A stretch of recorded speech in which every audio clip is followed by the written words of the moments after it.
না বাজবে বাঁশুরি। তুই রওনা গে চলে রেখেছ না, যাবার তো 1 মিনিটে তোর ঘর থেকে চলে যাব। ভাবিস না তোর মুরাদ আছে, আমার সব কিছু ঘুরে দে, এখনই চলে যাব।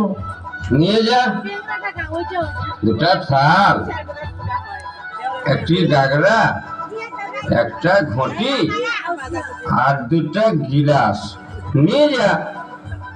তাতে ধমকি দেখাস? কি বললি?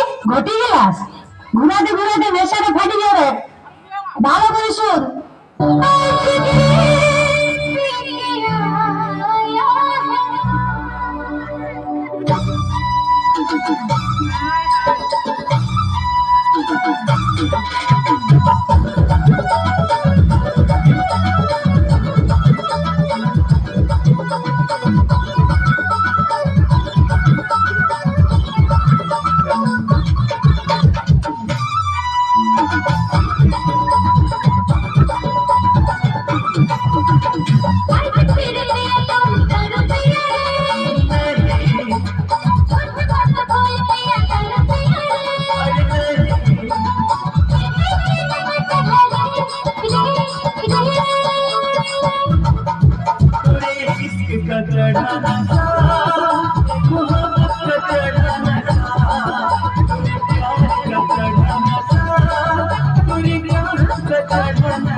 ধন্যবাদ বিশাল ছন্দকে তাদের